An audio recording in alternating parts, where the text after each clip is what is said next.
Kumusta? Muli nagbabalik ang inyong pobreng lights and sounds sa ating panibagong video. And today meron tayong i-unbox. So, panoorin nyo lang muna ang unboxing para ma-reveal ang product. So, here we go!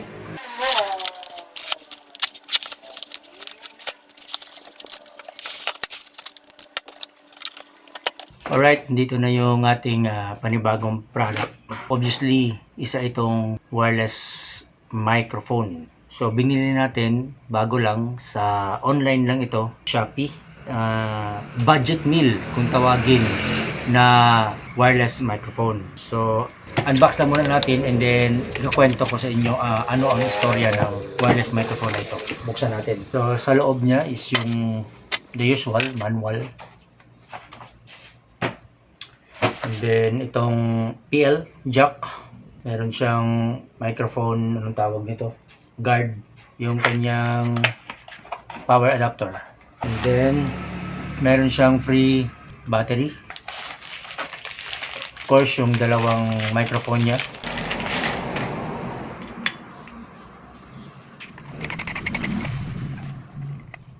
Plastic siya, no? Ang sabi dun sa description, alloy, aluminum, metal. Pero, aluminum nga. Hindi siya plastic. Aluminum, pero yung aluminum niya is not of high quality. Parang akala mo sa unang hawak is manipis kasi. Tapos yung tunog niya parang, pero aluminum. Aluminum pala. Tama yung sa description, no? Aluminum. Ito yung lagayan ng battery. AA. Maganda kasi aluminum. Yung kabila, check lang natin. Dalawa pala yung bukasan niya, no? So meron ding bukasan dito, screw. So ito yung cover ng antena yata to dito. So natatanggal din. May cover din siya. Which is good, no? Kasi yung iba exposed lang.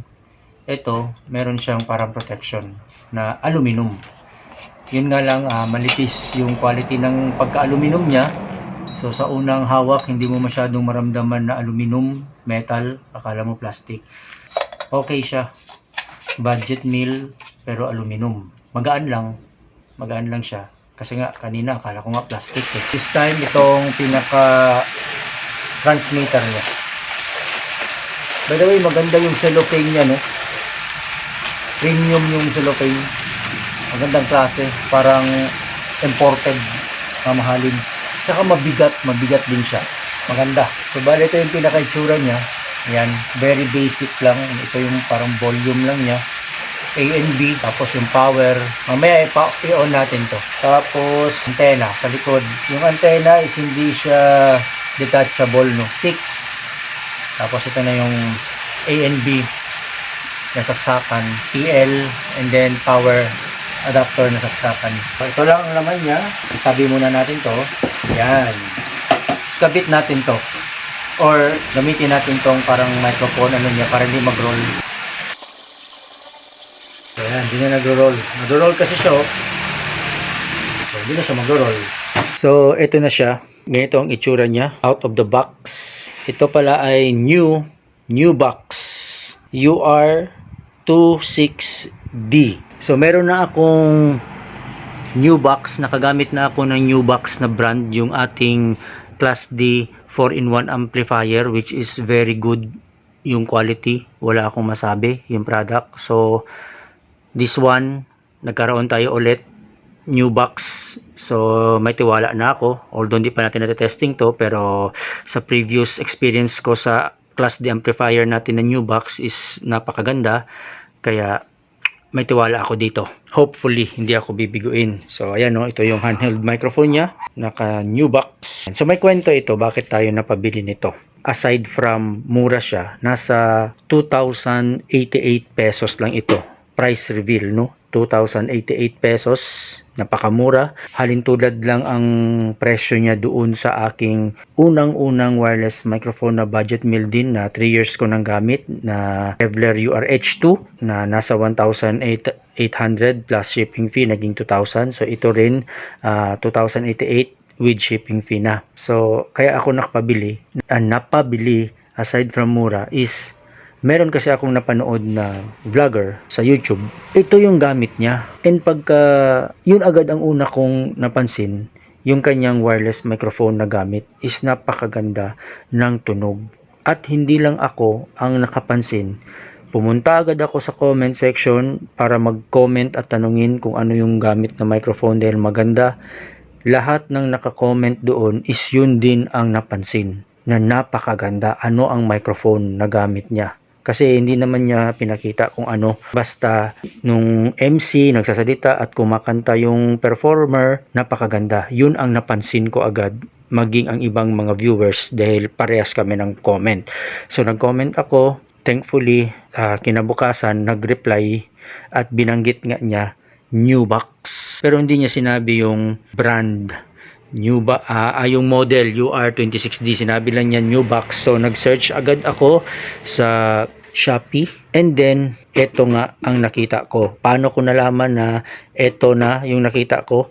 Kasi maya pag i-open natin to, yung frequency dito, yung frequency is parehas dun sa picture sa Shopee. And then ang itsura, kasi dito wala kang makikita, wala kang makikita na nakasulat, tsaka ito maliit, hindi kita dun sa vlog niya. Pero yung frequency dito kitang kita sa vlog niya, at tsaka itong UHF kitang kita to dun sa vlog niya. And then yung power na ito, may ilaw ito so papailawin natin to. So yun yung rason, yun yung kwento nito, bakit tayo napabili agad. Aside from mura lang siya na 2,088 pesos dahil sa quality. Ang ganda ng microphone quality na ito. So hopefully hindi ako mabigo dahil hindi pa naman tayo nakapag sound check. So ang gagawin natin ngayon is i-on lang natin, power on lang natin, okay? So excited na ako. Sana kayo din. So lalagyan lang muna natin ng battery, okay? Para matesting natin kung ano ba, nagpa-power on ba o hindi.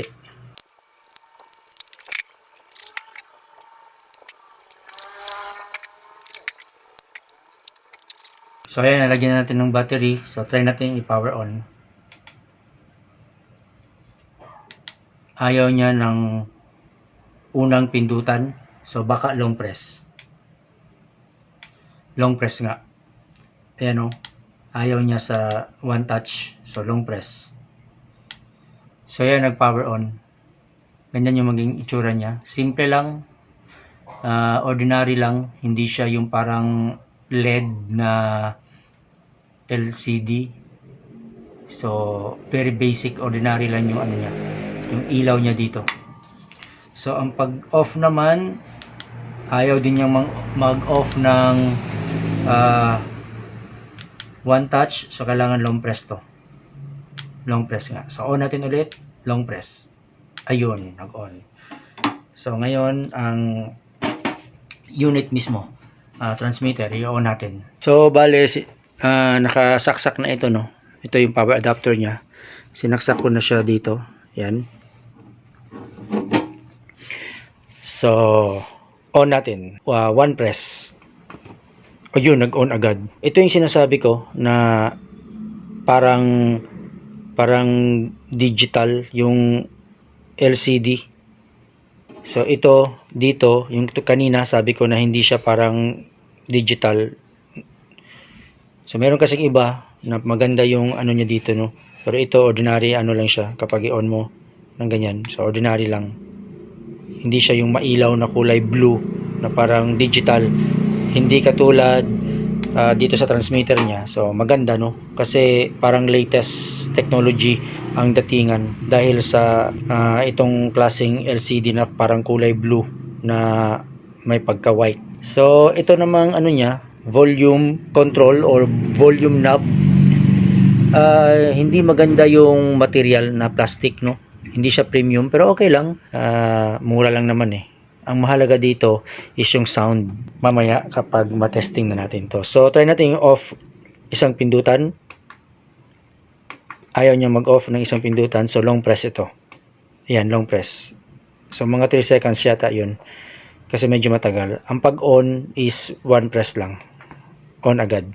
So pag off is, bilangin natin 1, 2, 3, mga 3 nga. So on lang natin ulit. Ayan. So napakaganda ng itsura, no? Hindi siya mumurahin, no? Para sa akin lang, ewan ko lang sa inyo, pero para sa akin ng ganitong itsura, lalo na kapag nasa event ka na, madilim, so lilitaw ito, kitang kita talaga itong ilaw na yan. So maganda.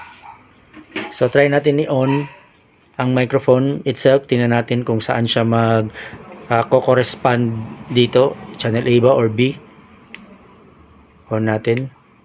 Ayan, nag-on. And alright, dito siya. Kasi nag-red. Ayun, may red. Sa kabila wala. So ibig sabihin, ano siya?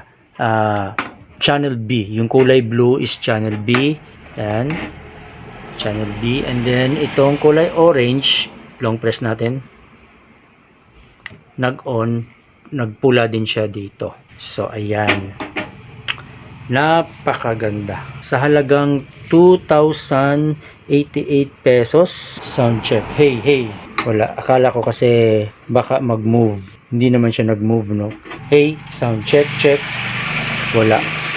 So, ang price nito is 2,088 pesos only.